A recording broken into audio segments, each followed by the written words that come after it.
वधंदड़ महागाई सबब हिते जेको पोरियत मज़दूर तबको आहे जेको डेली बेस ते कमाए खाए थो उहो ॿ वेला मानी खाइण ते इलाही मुश्किलात के मुंहुं ॾेई रहियो आहे। अचो त हिते ना वलीमा जे रहवासियुनि सां जी ॻाल्हि ॿोल करायो। महांगाई जेका आहे तमामु उरूज ते आहे ऐं ग़रीब माण्हू पेट पालण में ई पूरो आहे। डेली कमाइण डेली जेको सो माना हिन मां खंड गिह ऐं अटो बि नथो थी सघे ऐं उन जॻह ते जेकॾहिं बीमारी जे हवाले सां ॾिठो थो वञे त अस्पतालनि में जेको सरकारी दवाऊं न हुजण जे बराबरि आहिनि, प्राइवेट दवाऊं एतिरियूं महांगियूं आहिनि त ग़रीब माण्हू असां जहिड़ो को का शइ वठी नथो सघे। खंड जेका आहे 120 ते वञी पहुती आहे, टमाटो आहे 250 खां 300 ते वञी पहुतो आहे ऐं उन खां सवाइ खीर आहे, दालियूं आहिनि, ॿियूं जेके शयूं आहिनि गवर्नमेंट कोन थी ॾिसे त लॉकडाउन जे करे केॾो आम बेवस्ती घर वेही रहियो ऐं उन सां केॾी परेशानी ऐं हीअ बाक़ी कनि छा था ऐं जेके नुमाइंदा हाम आहिनि जेके मथे सीटुनि ते वेठा आहिनि उहे इहो नथा ॾिसनि त असांजो आवाम केॾी परेशानी मजबूरीअ में आहे।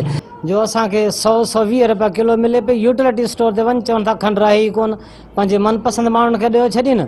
अटो आहे, अटो त असां ग़रीब माण्हू 2 वेला मानी खाईंदा आहियूं, राति जो खाइण छॾे ॾिनी आहे। जेके राति जो खाऊं था त 250 रुपया गिह किलो आहे, 100 रुपया अटो किलो आहे, 100 रुपया खंड किलो आहे।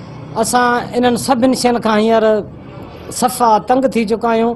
जेकॾहिं अञा बि गवर्नमेंट जी सिचुएशन इहा रही, इहा सिचुएशन हल असां ग़रीब माण्हुनि खे ख़ुदकशी करण खां सवाइ ॿियो को रस्तो ई कोन्हे। हिते ना वलीमा जे रहवासियुनि जूं ॻाल्हियूं ॿुधियूं, हिननि मुतालबो कयो आहे चूंडियल नुमाइंदनि ऐं सिंध हुकूमत ऐं वफ़ाक़ खां त जेको बार बार ही जेको आवाम ते महांगाई जो बम किराए पियो वञे, इन अघनि ते कंट्रोल कयो वञे त जीअं ग़रीब मिसकिन माण्हू जेके आहिनि 2 वेला मानी खाई सघनि। कैमरामैन अब्दुल वहाब संग्राह सां गॾु एजाज़ अली संग्राह, सिंध टीवी न्यूज़, ना वलीमा।